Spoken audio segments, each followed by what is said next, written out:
Hello, my name is Mark. Welcome to my home. This is another one of my upgrade videos. Ordered something in the mail the other day. It's been very popular. Lots of people have been asking me to do this. So, and my wife especially, she really wants it. So this arrived in the mail yesterday. This is an external shower kit. Really, really nice. Reasonably cheap. It's zoom in on that label so you can see what it is. It's a 4-inch shower faucet. It's got a 2-function hand shower and a 71-inch shower hose. It's UV protected, and the cutout size is about 11 by 6. So 11 by 6. Comes with a set of keys.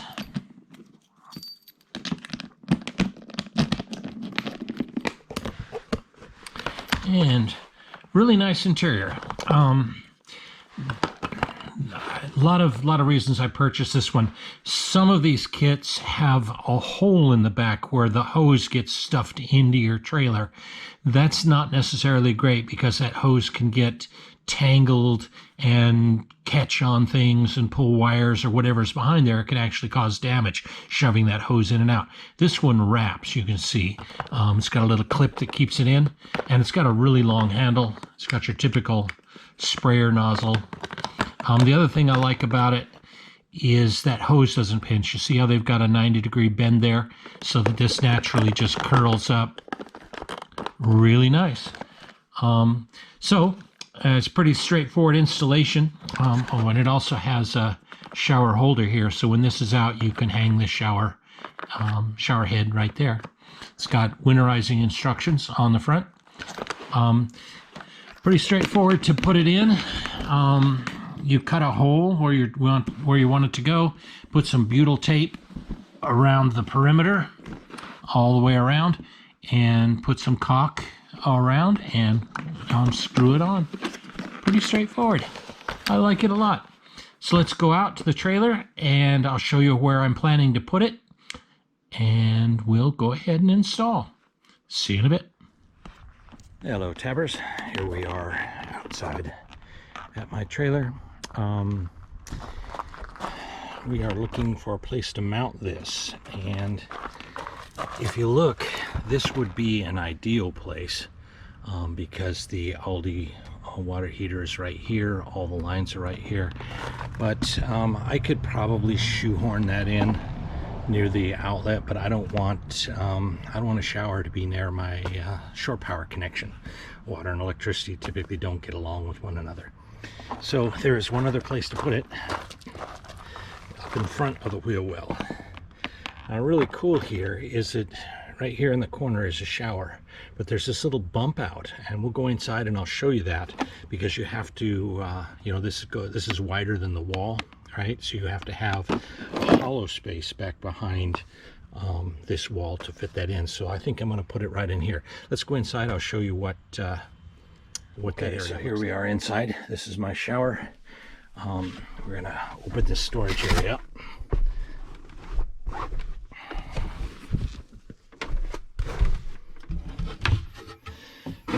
The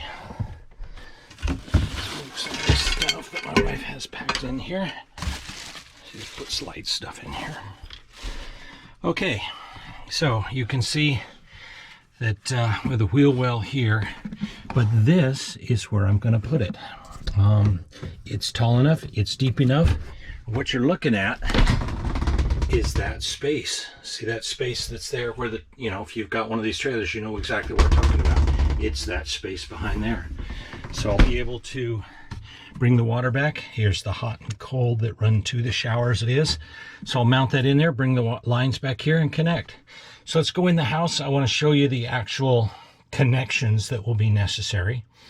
The fittings and stuff. So if you want to do this yourself, you can work through it. So let's get on in. Here we are. I'm going to go over an overview of the parts we're going to need. First off, because the shower is hangs back into the back of the trailer deep, you can't just hook a hose to that because there's a wall right here. So what we need, first thing you need is what's called a swivel adapter. They are compression fittings, and that swivel adapter goes on like that. You'll need 2 of those. You can see how that will allow that hose to make a quick left. And I can cut these down if I need more space, but I've made a measurement. We'll be okay now. The next thing you need is just you know, your typical faucet connection. Goes like that. And you need 2 of all of this, right? You have a faucet connection. When we get to where the hot water, or where the hot and cold water was, take this off. First you need is what's called a T adapter, and you can see how it's got 2 bolt downs, right, where I can put screws in. So that's going to go on the floor, and I'll put screw here and screw here to hold this down solid. Cut the PEX line, crimp it on this end, and that allows where water's going to come up. The next thing that you need is an elbow, and that elbow will go like that. That'll take the water line back toward my shower. You'll need a brass nipple like that, and then this hose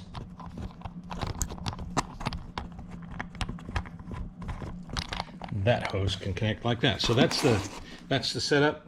Your swivel adapter, 1/2-inch faucet hose, brass nipple, elbow, and a PEX T. So that's what we're going to do. So right now I'm going to go over to the trailer and I'm going to start making some measurements, and just make sure that where I want to measure, you know, just like when we put the air conditioning vent on the top, measure 20 times before you cut once. So I'm going to go out to the trailer now and make some measurements and mark it where we're going to cut for this opening. Okay, one of the things when you're about to cut into your trailer, you make sure you have clearance on the back, blah, blah, blah.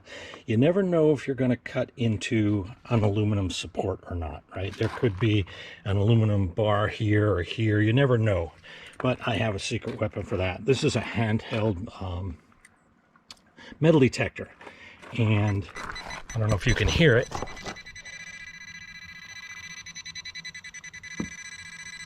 You hear how that goes?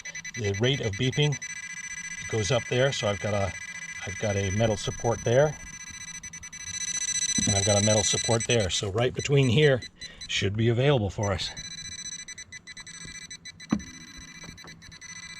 Way cool. Okay, so here we go. It's all marked out in pencil, double checked, triple checked.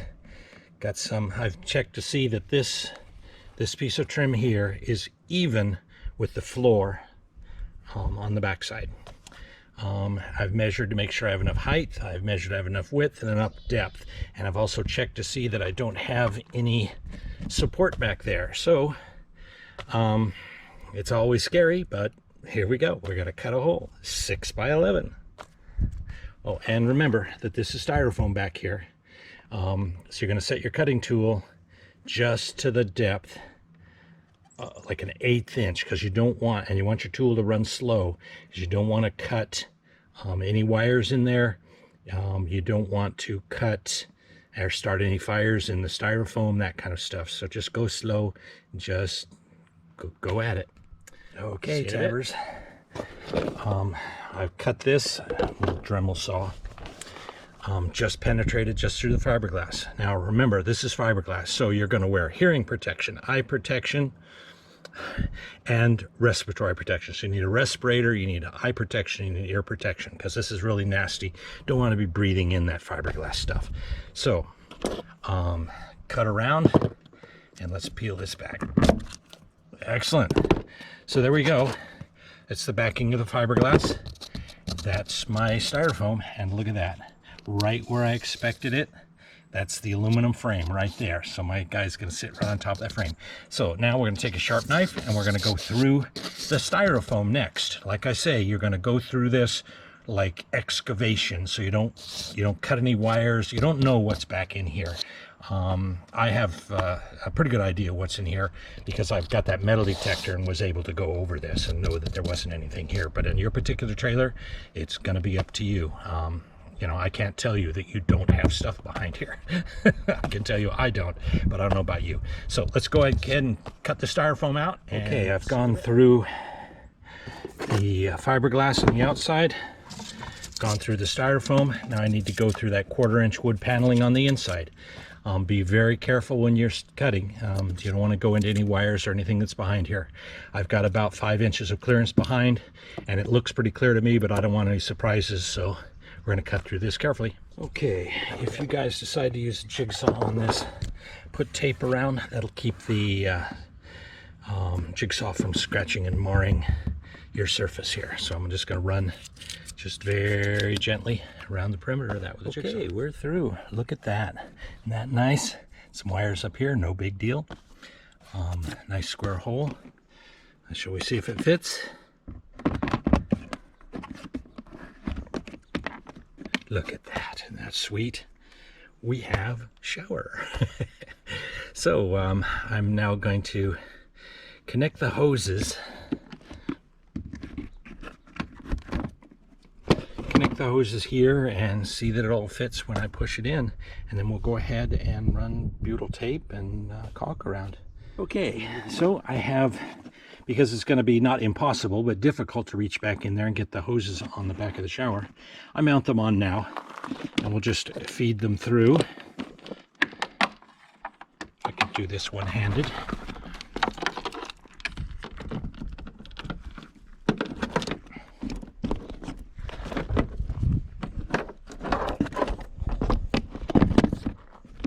Just like that. So hoses fit and everything. Next step, get some stainless steel screws, bring my butyl tape out, my caulk, and remember, when you cut into the side of a trailer like this, you want to seal this styrofoam and wood. You want to take your caulk, I like to use Max, and seal all the way around, so if any water gets in here, it doesn't go into the fiberglass and delaminate, so it seals this area.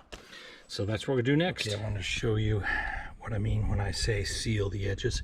I've just taken a good sealant and run around all the perimeter there. That seals. If water does get in there, it doesn't go in and delaminate my sides. So we'll go ahead and put the butyl tape around that and mount it. Okay, I'm done on the outside. Got my caulk around, my butyl tape around, nice and sealed. Now we have a shower on the outside. So let's head on in and get this guy connected to the water. Hot and cold, we're good to go. Okay, here's the hot and cold lines coming from the shower that I just put in. Hot and cold lines, so I'm going to cut this line and cut this line and put those T's in, and screw these on, and we're ready for test. Okay, here are my 2 T assemblies. You can see you've got the PEX nipple, the PEX T, a 90-degree elbow, and a nipple to fit. These are FIP to FIP, FIP to FIP, and PEX. So I'm going to go ahead and cut these lines where they need to be. Take out about a 1/2 inch of the length. You'll cut each pipe twice and take out a 1/2 inch section of it so this goes in without stressing the cable. Do that on the hot and cold. Then put them there and screw screw them down to the floor so they don't bounce around any, and screw them on, and we're good to go. That's the kind of cutter you're looking for. Makes a nice clean cut on PEX. That's what it's for. Okay, get at it. There's the first one cut in, little section taken out. You can see how that's going to go. I'll put PEX crimp collars here and here, crimp it down, then screw it in place, and we'll do the same thing to the hotline. Okay, and there they are. I've got hot and cold lines coming up and go into the shower. Very cool. So let's hook the garden hose up, get the Aldi heated up, and see what we've got as far as water out there. Check for leaks, and we'll be good to go. We're done. We have a nice